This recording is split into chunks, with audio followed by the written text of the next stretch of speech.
Bem-vindos ao Lipedema Cast e hoje vamos falar sobre lipedema, como se fosse uma boa conversa de consultório. Estamos no nosso primeiro episódio e eu convidei aqui duas pessoas ilustríssimas, importantíssimas, que são a representação de tudo que fala sobre lipedema na área de nutrição e representando também as pessoas que têm lipedema e que necessitam de informações. Vou apresentar para vocês a nossa nutricionista Vaneila. Muito obrigado pela sua presença. Obrigada, eu que agradeço. E vou apresentar a Deise. A Deise, como nós sabemos, é nossa amiga, paciente e representante das mulheres que têm lipedema e que precisam saber cada vez mais sobre informações, tratamentos. Muito bem-vinda, Deise. Muito obrigada pelo convite e eu vou lhe perguntar tudo, viu, doutor? Pode deixar, estou preparado. Bom, nós vamos seguir então um protocolo de perguntas, só que vai ser um bate-papo. Na verdade, a gente vai só seguir ali uma rota de perguntas que as pessoas já fizeram para nós, já enviaram várias perguntas, porque lipedema tem sido uma conversa muito discutida nas rodinhas, na internet, nos canais aí até do Big Brother. A gente sabe que teve muitos problemas aí comentados, né, sobre Yasmin Brunet, sobre a Paola Oliveira, né, no carnaval. Então começou a ficar uma coisa muito popular e muito discutida até por famosos, né? E muitas mulheres hoje em dia ficam pensando assim, nossa, eu não sabia que era lipedema. O que é lipedema? Será que isso é uma doença? Será que eu não sabia disso e eu estava fazendo tudo errado? Então está na hora da gente bater papo sobre isso, né? E desmistificar tudo aquilo que a gente achava que estava errado, que as mulheres comentavam antes e não sabiam, né? Então hoje é a hora da gente bater papo sobre isso. Eu vou fazer aqui a primeira pergunta para a Vaneila, que me mandaram aqui. Vaneila, você como nutricionista, eu vou fazer a primeira pergunta, tá? O que é de fato o lipedema e por que tantas mulheres ainda confundem com obesidade ou retenção de líquido? Bom, o lipedema a gente sabe que é uma doença inflamatória, crônica, né, e progressiva, né? Então a gente precisa tratar a raiz, né, que a gente vê muito através da alimentação, e tem alguns gatilhos, né? Então, geralmente, mais de 70% do lipedema, ele vai aparecer lá na puberdade, né? Então, tem a puberdade, tem a gravidez e tem a menopausa, que são gatilhos hormonais, né? Então, e que causa muita dor na paciente, né? Então, muitas não têm o diagnóstico ainda, convivem com isso e não têm o diagnóstico, né? Mas hoje mais de 12 milhões de mulheres já têm o diagnóstico de lipedema, e a tendência é crescer mais ainda, né?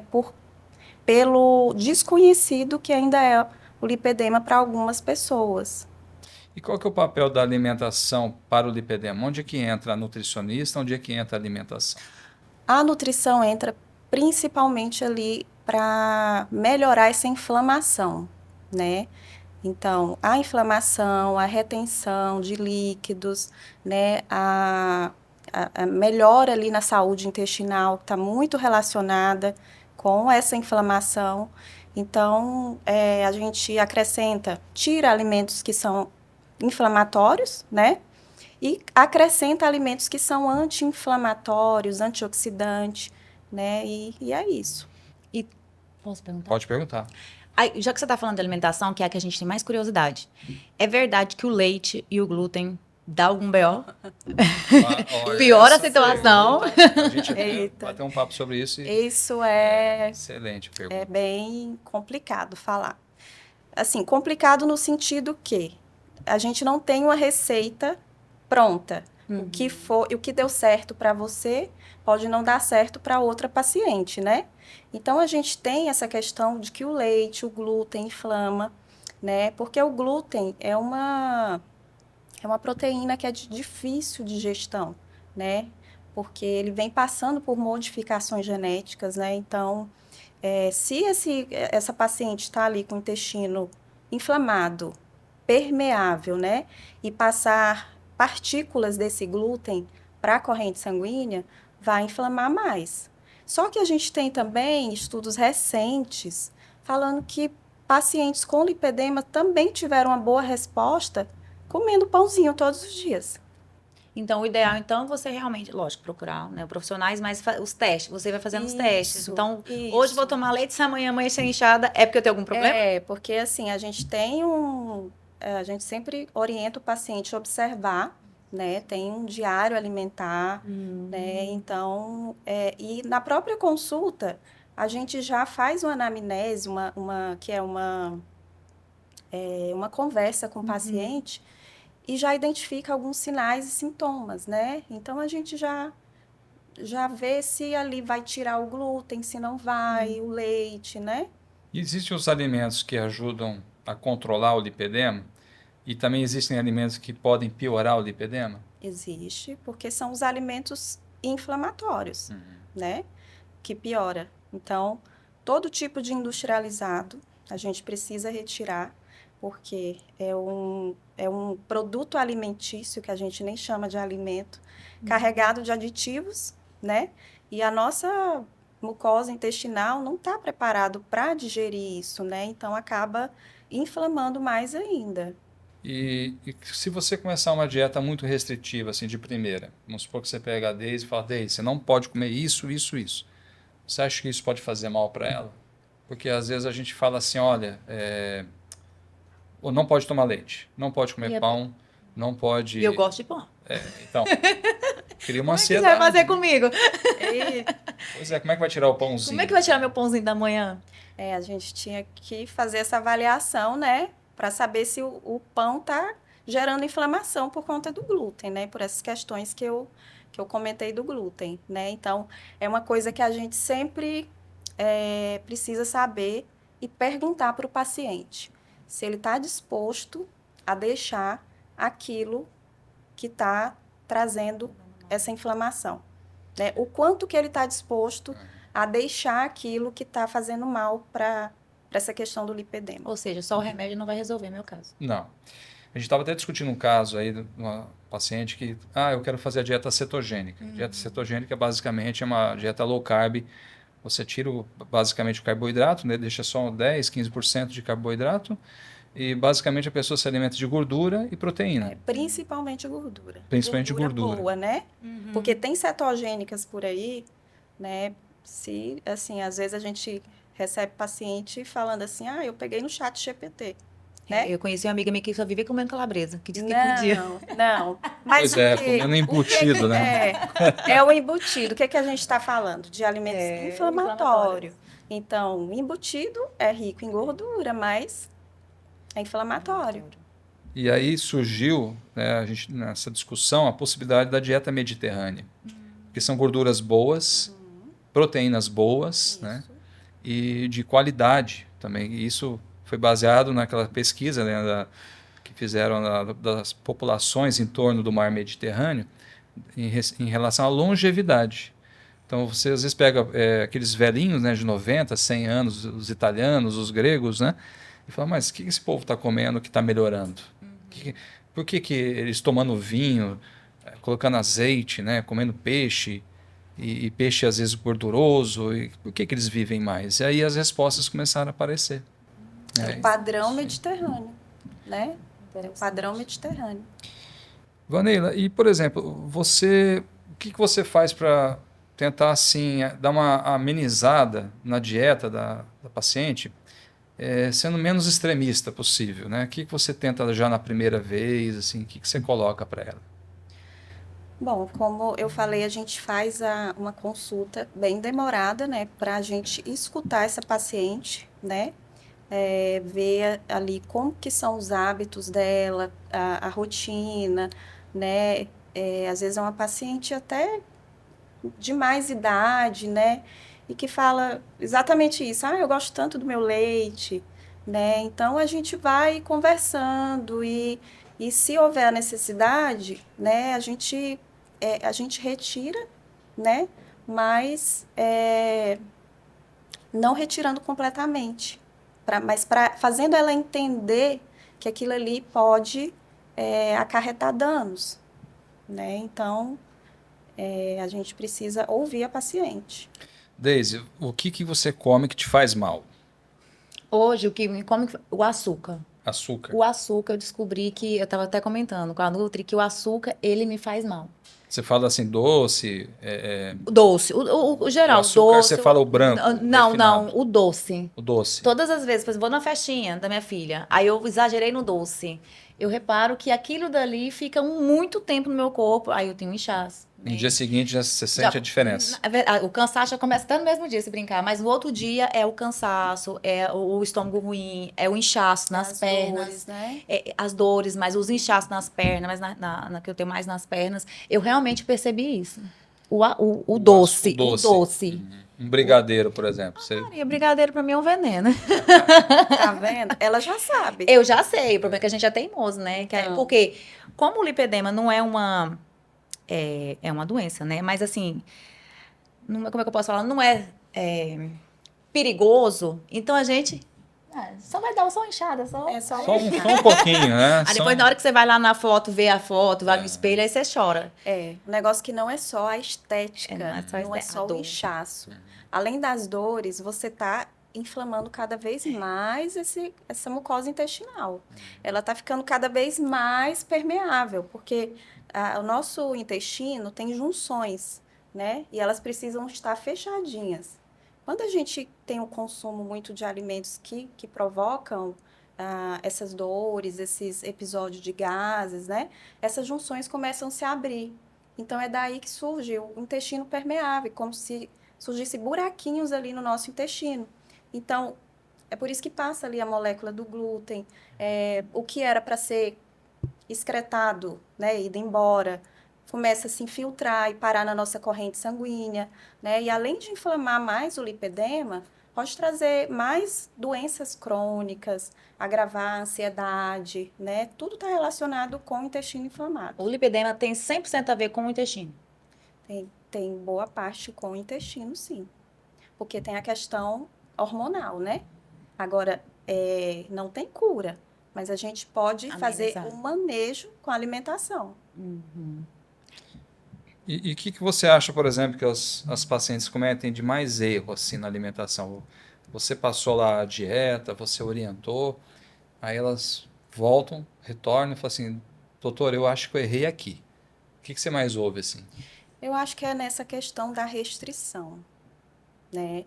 Igual quando tem uma cetogênica, eu faço o paciente entender que a cetogênica é aquele carboidrato das frutas, dos legumes, que não são nem todos permitidos, né? Para o paciente entrar em cetose, né? Então, se consumir o carboidrato, vai sair ali do estado de cetose. Então, é um exemplo que foi a cetogênica, né? Mas a maior dificuldade é isso. O paciente seguir 100%. Que é difícil, né?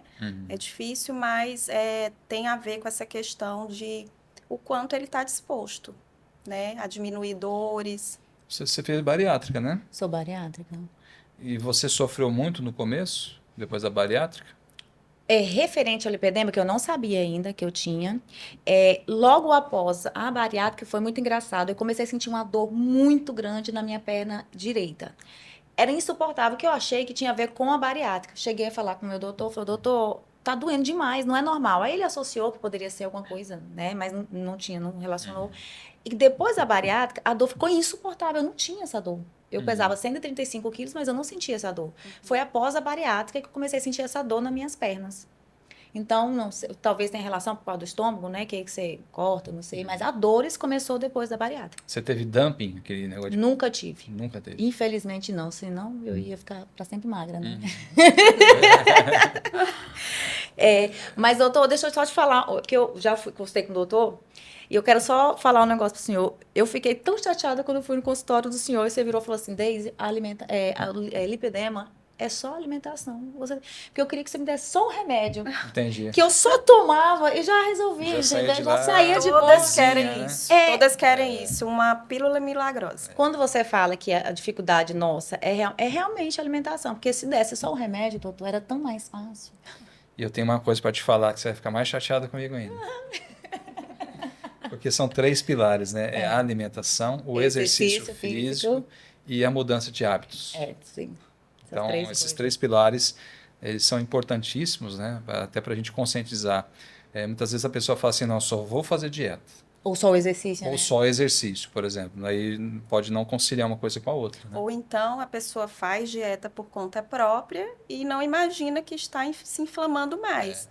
Porque no lipedema, principalmente, a gente não olha só calorias, né? Uhum. Então a pessoa pega ali uma dieta com poucas calorias, que ela sabe que vai perder peso, né? Só que o que está nessa alimentação? Está me inflamando mais? Né? Então, o lipedema, a gente olha muito a questão da qualidade do que o paciente está ingerindo, né? Por isso que é importante também procurar uma nutricionista voltado para lipedema, né? Isso. Porque cada um tem sua área. Deise, eu fiquei sabendo que você tem umas perguntas para fazer para gente aí. Tenho. Doutor, Vamos a lá. primeira, vamos começar. Eu consigo identificar de imediato, só de ver aquela paciente, eu tô vendo ela que tem aquelas pernas bem diferentes. Existe essa possibilidade? Existem as características que a doença ela mostra para nós, talvez assim um sinal, né? A gente fala de sinais e sintomas, né? Dentro da medicina existe a anamnese, né? Aquela coisa que você bate o olho e fala, opa, é isso, né? Mas o paciente com lipedema, ele tem uma característica que é aquele manguito assim lá no tornozelo, sabe aquela perna de salsicha? Sim. Que às vezes parece que vai até o tornozelo, aí depois o pé fica fininho. O pé não incha. Parece uma perna de salsicha, sabe? Então, às vezes, você fala, pô, a perna está inchada, mas o pé está magrinho. Aí você vai lá, aperta o dorso do pé, você tenta pinçar, né? E ele tem uma pinça bem fininha, assim, sabe? Se você não consegue pinçar, o pé está inchado, aí confunde com linfedema, que é uma doença que pode inchar as pernas, né? Ou uma das pernas, pelo menos, e é devido à retenção de líquido. Mas essa perna de salsicha que é muito característica, sabe, do lipedema. Então é uma coisa que você bate e fala, opa, pode ser lipedema. Então, os meus sintomas são um inchaço nas pernas, né? Aí a característica daquela, muita celulite, né? Que às vezes a gente vai pra academia, malha, e a celulite não acaba, que foi o meu caso, por isso que eu procurei o doutor. Aí, doutor, tá, aí o senhor, vamos lá, aí vai ter os exames que o senhor vai fazer, aí vamos lá no consultório, faz todos aqueles exames. Pronto, eu sou uma lipedemada. Uma lipedete. Uma lipedete, vamos lá. E agora, o que eu faço, doutor? Bom, vamos acompanhar o caso. Fez o diagnóstico, vamos acompanhar. Então, hoje o protocolo de acompanhamento é no mínimo de 6 meses. Então, a gente precisa fazer os exames, o diagnóstico de acompanhamento inicial, iniciar já uma correção da dieta, procurar adaptar um exercício físico, não é mandar você simplesmente ir lá para a academia e falar, faz exercício, não. Por quê? O lipedema ele é um processo inflamatório. Então, muitas vezes, a pessoa tem lá uma inflamação da junta no joelho, né, vamos dizer assim, e não consegue fazer musculação. Aí você vai obrigar a pessoa a fazer um exercício físico, ou vai mandar ela andar numa esteira, põe lá numa esteira que força muito o joelho, força muito a coluna, isso acaba machucando, a pessoa desiste, né, e para de fazer atividade física. Hoje, o que é mais recomendado são exercícios na água, então hidroginástica, natação, exercícios que não tem muito impacto, né? Uma caminhada leve? Pode. Né? Então, assim, a gente tem que sentir cada pessoa, né? Até onde eu posso ir com ela e também orientar o personal na academia a não forçar muito a barra, ele tentar fazer as repetições mais leves, em maior quantidade de repetições, tentando transformar o exercício tanto anaeróbico e aeróbico de uma maneira prazerosa. Não é simplesmente pegar e falar assim, faça 15 repetições 3 vezes. Né? Isso é uma coisa que às vezes para algumas pessoas vai ser muito pesado. Então você tem que personalizar o tipo de exercício, a dieta e tentar verificar na vida dessa pessoa ali o que está causando mal para ela. Será que é o estresse? Se ela tá com depressão, ela não consegue sair de casa e ela não consegue nem ir no supermercado às vezes, né? Não consegue andar. Por isso que é muito individual. É muito individual Não isso aí. Uma fórmula, uma receita pronta. Você estava falando do exercício, né? Inclusive, quando eu fui lá no consultório do senhor, eu estava fazendo um desafio da escada.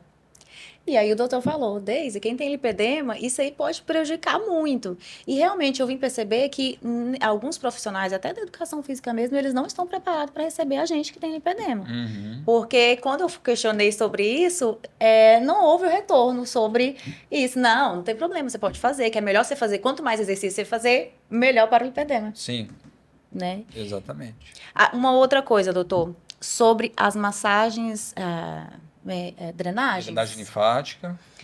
Ela faz bem? Como é que é? Porque eu não tive boa experiência com drenagem linfática. Não sei se a profissional que eu fui não sabia lidar com o lipedema, mas para mim eu senti muito mais dor pós as massagens do que o normal. Existe uma massagem específica? A massagem tem que ser específica para o lipedema? Não é bom fazer? Sim. A fisioterapeuta, ela vai trabalhar a gente chama de terapia física complexa, né? O que é isso? É saber adequar a drenagem linfática a um quadro de fibrose, que eu vou traduzir essa palavra. Então, fibrose é o quê? É o endurecimento do tecido gorduroso. Então, a nossa gordura, ela começa a ficar dura. Eu fiquei com as bolas. Sim, você sente uns nódulos, assim. Você passa a mão, parece que a tua pele é um monte de milhozinho, assim, sabe? Sim, ficou assim minhas pernas, depois da massagem. Exatamente. Então, às vezes, a fisioterapeuta não está preparada, ela vai fazer aquela compressão e dói. Né? Então ela tem que trabalhar isso aos poucos, vai liberando ali, né? Faz todo aquele processo de liberação primeiro, começa a fazer um tratamento inicial de leve, né? Não tem tanta pressão, né? E tem que ir sentindo a pessoa, porque senão na primeira sessão o paciente já desiste. Né? E tem que ir de acordo com esse grau de fibrose da pessoa, essas áreas endurecidas, elas doem muito, né? São áreas que a pele está muito aderida, ela vai liberando ali a parte muscular também, né? Vai fazendo a liberação facial. Então, o trabalho da fisioterapeuta ele é muito importante, sabe? Se você fala assim, vou numa massagista, ok. Eu já ia perguntar, é uma massagista ou um fisioterapeuta? Pois é, eu fico com medo, assim, nada contra as massoterapeutas, sabe? Porque elas têm um trabalho muito importante. Mas eu acho que o trabalho anatômico é diferente de um fisioterapeuta, porque ele tem o conhecimento mais aprofundado. Ele sabe onde ele está mexendo. E qualquer intercorrência que tiver, ele vai perceber, vai acionar o médico. Né? É diferente de um massoterapeuta. E sobre as meias, doutor, que eu vejo que às vezes tem casos que o senhor já vi até no seu Instagram que passa as meias. Todo mundo tem que usar meia ou não? Tem paciente muito específico? A meia de compressão, a gente fala o seguinte, é muito personalizado. Ajuda, dá conforto, não pode ser muito apertada. A gente sempre recomenda iniciar com pressões menores, né? Para evitar inchaço, evitar aquele incômodo. Hoje em dia, a gente está tentando abandonar um pouquinho aquelas meias circulares, aquelas meias que fazem uma compressão concêntrica, né, que faz o aperto, né, fica com aquela perna de salsicha, e usa-se mais as malhas planas. São malhas específicas que fazem compressão, mas não apertam, não machucam, não marcam a pele da pessoa. Né? Existem algumas marcas no mercado que fabricam esse tipo de meia, e a gente tem que indicar quando realmente a pessoa precisa. Né? Não estou tendo inchaço, eu estou bem, estou conseguindo controlar. Ok, vamos observar. Né? Então, é uma coisa muito personalizada. Tem a ver também lipedema com varizes? Tem alguma relação? Tem sim. 50% mais ou menos das pacientes que têm lipedema têm varizes. E as varizes pioram o lipedema, porque as varizes têm um problema que chama-se retenção de líquido e de sangue. E ao reter o sangue, aumenta a inflamação, aumentam as dores. Então, se você numa consulta já fizer os exames e identificar que tem varizes, começa a tratar o lipedema, mas tem que tratar as varizes também. Então é muito importante, porque varizes é uma coisa que está muito atrelada ao lipedema. Nutri, vamos lá. Agora vamos voltar para minha Nutri, que conversei demais com você. Vou deixar. Por favor. Nutri, então vamos lá, né? Então o seu acompanhamento é mais ou menos de quanto tempo? Eu tenho para sempre ficar acompanhando com você? Como é que é isso? Então, como o doutor falou, a gente precisa pelo menos 6 meses, né? Para tratar essa inflamação. E aprender a comer, né? E aprender, não é possível, né? 6 meses. Não é possível. Então, é mais ou menos isso. E a intenção da nutrição também não é deixar o paciente sempre preso com a gente. É ensinar o paciente a ter autonomia, né? Então, nunca em uma consulta a gente resolve isso, uma inflamação, o paciente vai entender, até porque a gente vai adaptando estratégias, né? Mudando ali as estratégias na nutrição que a gente usa para melhorar essa inflamação. Então, a gente precisa de um tempo a mais para o paciente caminhar sozinho. Aí eu queria te perguntar, qual o motivo que você escolheu se especializar em lipedema? Você tem? Alguém da sua família tem? Não, eu não tenho, mas assim,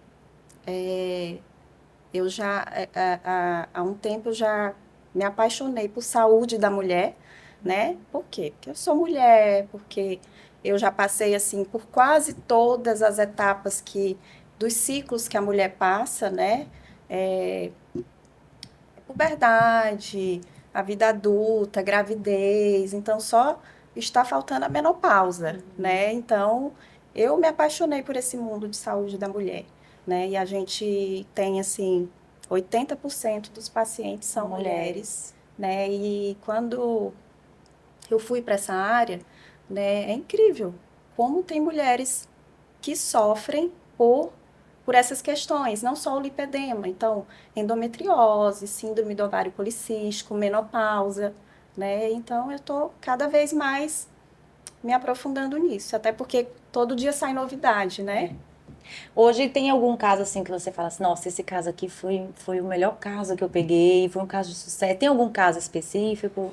Ou ainda você está com um paciente em processo ainda? Sempre tem alguns, principalmente de pacientes bem disciplinadas, né?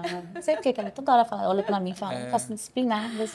Não tem como não ter sucesso. É claro que a gente vai mudando ali as estratégias, né? Porque, como eu falei, uma estratégia para você pode funcionar não tão bem como funcionou para uma outra paciente, né? Mas sempre tem algumas que sobressaem, assim, em resultados. Agora, eu não sei qual dos dois vai me responder, mas talvez os dois podem complementar. O Mounjaro, doutor, e a senhora, dona Nutri, que agora está muito em alta, né?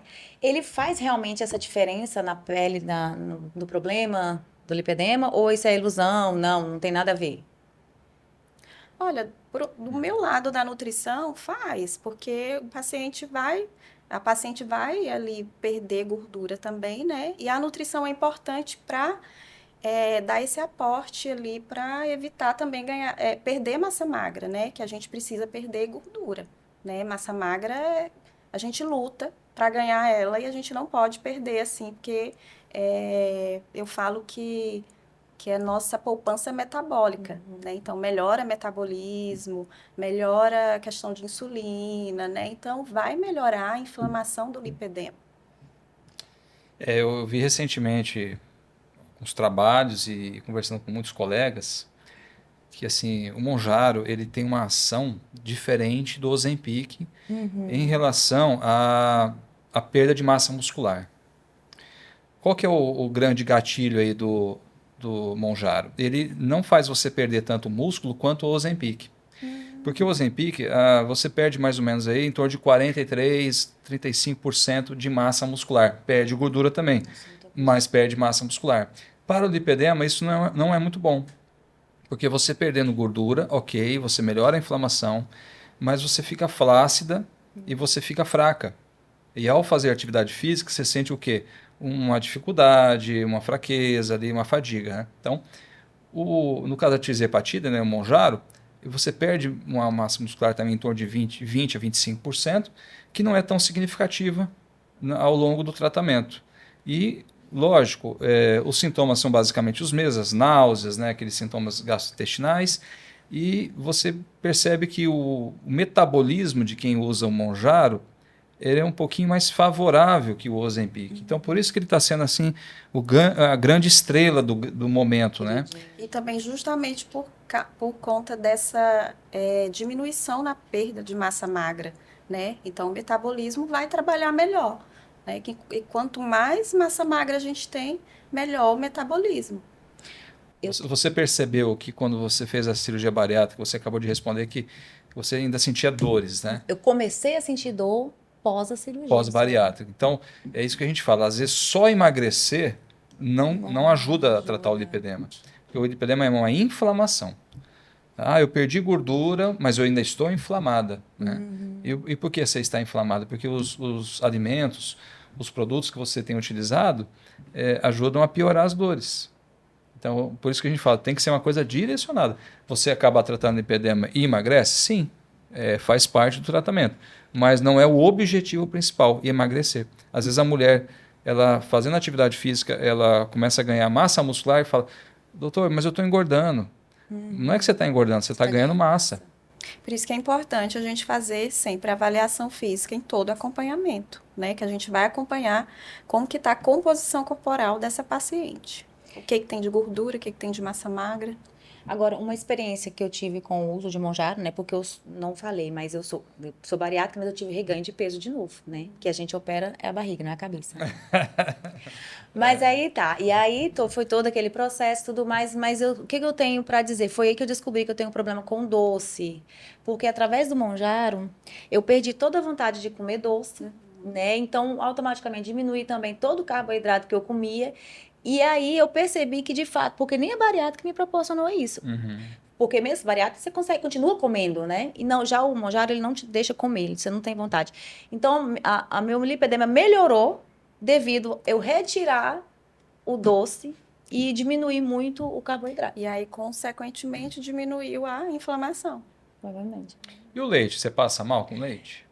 Doutor, eu não sou fã de leite. Nunca fui, graças a Deus, nunca fui fã de leite. Então, assim, eu não tenho muita... assim, por exemplo, o doce, né? O brigadeiro tem leite, mas é... Então, mas a minha dúvida é a seguinte, será que você passa mal por causa do açúcar ou do leite? Açúcar, porque as balinhas comia. Balinha não tinha leite. Doutor, que tiver de açúcar, que tinha, né? De açúcar, agora eu sou curada, em nome de Jesus. Graças ao Mounjaro, né? Mas tudo que tinha açúcar em si, eu comia. Quando não tinha o doce, eu comia o açúcar mesmo, né? Então, pra você ter noção. Então, realmente fez a diferença na minha vida. Você pegou algum caso, assim, significativo para você, que você falou assim, olha, eu tirei o açúcar, tirei o leite, tirei o glúten, um desses três, e teve uma significativa melhora? Sempre tem uma melhora. Não tem como, né? São produtos que estão inflamando a paciente, né? Como eu falei, se segue direitinho ali, vai ter uma melhora, né? E isso acaba motivando ela a continuar a seguir, né? Porque ela viu que melhorou, viu que reduziu dores, né? E o inchaço. Então, sempre melhora. Então, na menopausa, vamos voltar lá para os hormônios, eu pioro a minha lipedema? Pode ser um gatilho, né? Pode ser um gatilho. Pode ser um gatilho, então. Isso. Então, na menstruação ele pode piorar? Na puberdade. Tudo que é referente a hormônio, então... Acontece muito, como eu falei, na puberdade, né? 70%, 72% acontece já na puberdade e a menina não sabe, né? A mãe da mocinha ali não sabe que aquilo é lipedema, né? Engrossou as pernas, porque virou mocinha, né? Quadril. O quadril. Então, a maioria começa na puberdade. E algumas na gravidez e outras na menopausa. Sabe uma coisa que pode influenciar? Anticoncepcional. Na puberdade, né? Então, Sim. começa a usar anticoncepcional. E a gente sabe que o lipedema, ele tem assim um fundamento estrogênico que fala, né? Que é os receptores, as moléculas que estão naquela região da gordura ali da coxa, do glúteo, né? Elas têm uma predisposição a ter uma resposta ao uso do estrogênio, ao uso do anticoncepcional. Então, às vezes você fala assim, nossa, aquela menina ali, ela era magrinha, de repente ela, né? Ela ficou com as pernas... As ancas grandes. Às vezes nem quem tem lipedema já sente isso do anticoncepcional, né? Tô tomando anticoncepcional, tô inchada, percebi que engordei, que eu tô com mais celulite, né? E o lipedema é só nas pernas? A característica do lipedema é principalmente nos membros inferiores, que é mais frequente. Pode pegar os braços, em torno de 3% a 5% dos casos, né? Só que é o seguinte, hoje tem alguns trabalhos mostrando que tem até lipedema abdominal. Que é assim, muito raro, né? Mas qual que é a característica do lipedema? É a presença de gordura anômala, mas principalmente em membros inferiores. Não é uma gordura bem-vinda, vamos dizer assim. Eu acompanho muito um colega de São Paulo, o Alexandre Amato, e ele uma vez falou assim, você sabia que a gordura para a mulher não é uma coisa tão ruim assim? Aí eu fiquei, esse cara tá louco, né? Isso aqui ele tá falando besteira? Que tá estudando demais até, né? Aí eu fiquei pensando assim, mas qual que é a explicação disso? A gente sabe muito bem que os homens, né, ao comerem exageradamente, essa gordura vai se acumular no fígado, no abdômen, né, aquela barriguinha. E a mulher, a tendência dela é não ter a gordura central, é ter uma gordura periférica mais no quadril ou nas coxas, né? E aí isso, de certa maneira, é como se o seu organismo tivesse uma inteligência de tirar essa gordura do teu sangue e depositar em algum lugar. É tipo assim, é o depósito do lixo, né? E o que a mulher tem de vantagem em relação ao homem, em relação à gordura? A gordura central, que é a abdominal, está mais relacionada às doenças cardiovasculares. Então, teoricamente, o homem vai infartar mais cedo que a mulher. Sim. Porque a mulher está, entre aspas, sendo mais protegida pelo próprio organismo que está acumulando a gordura nas coxas, tirando essa gordura dos lugares indesejados, na formação de placas de gordura na circulação, no coração, né? No cérebro. Então, a mulher teria menos acidente vascular cerebral, menos infarto. Pelo menos isso, né? Pelo menos uma vantagem, né? A gente já sofre Já tanto sofre em todas as tanto. fases. Então, ele falou isso num dos livros que ele fala, né? Que nem sempre essa gordura ela não é tão mal vista assim, né? Ela até é de uma maneira protetora. Então, o fato de você, às vezes, cortar essa gordura, às vezes você está tirando também essa proteção da mulher, né? E aí, mas não é que ele defenda a cirurgia plástica de lipoaspiração imediatamente também, né? Que você precisa tirar logo essa gordura, né? Tem indicação de lipoaspiração? Tem. A gente às vezes fala assim, olha, primeiro vamos desinflamar, vamos melhorar a qualidade de vida, vamos virar a chave da sua vida, né? E futuramente, depois desses 6 meses de tratamento, a gente vai verificar se há necessidade ou não. Acaba que 10 a 15% dos casos, sim, a gente indica a lipoaspiração, ou às vezes a dermolipectomia, que é a retirada cirúrgica daquele tecido, né? Existem casos assim que a gente sabe que aquela mulher que carrega aquele monte de tecido gorduroso tem dificuldade até para levantar da cama. E aí sim está indicado o tratamento cirúrgico. Existem níveis de lipedema ou todo mundo é igual? Sim, o lipedema ele tem uma classificação. É de acordo com a localização, né, e estágio. A classe do lipedema pode ser 1, 2 e 3, 4 e agora 5, de acordo com a localização. Então, classe 1 seria glúteo, 2 coxa e perna 3, né? Tá pegando os braços? Classe 4. Classe 5 pega só o terço distal da perna, né? E os estágios, estágio 1, 2 e 3, seria o quê? A textura da pele. Então você pega o estágio 1, a pele está lisa, 2 já começou a ter algumas incongruências e 3 tem deformidade. Então aquela mulher que já está com aquela elefantíase, né? Aquela perna toda enrugada, parece aquele bonequinho da Michelin, não sei se vocês lembram daquele. Sim. Então aquilo ali já é uma coisa assim muito mistificada, né? Então, elefantíase é de lipedema? A elefantíase é um termo que a gente coloca para o paciente que tem uma deformidade das pernas por causa do linfedema.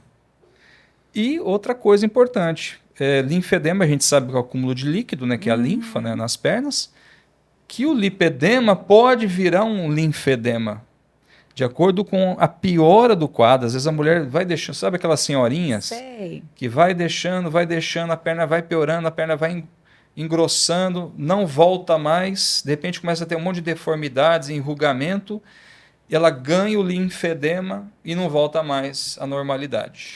E tudo isso pode causar a trombose? Existe? Ou tem relação ou não tem nada a ver? Não diretamente, né? A trombose é quando tem o entupimento dos vasos, das veias, Então, vamos dizer não tem assim, nada a né? ver. Então é uma coisa um pouco separada. Separado. Então eu acho que assim, o lipedema ele é uma doença que já existia há muito tempo, e o diagnóstico dele é de anos, né, atrás. Quem primeiro falou sobre lipedema foi em 1940 isso, né? Mas naquela época não deram muita bola, porque tem que emagrecer, pronto. Emagrecer resolve. E não resolvia. Você via as mulheres, né? ficavam magrinhas, né, a barriga chapadinha, mas a perna grossa.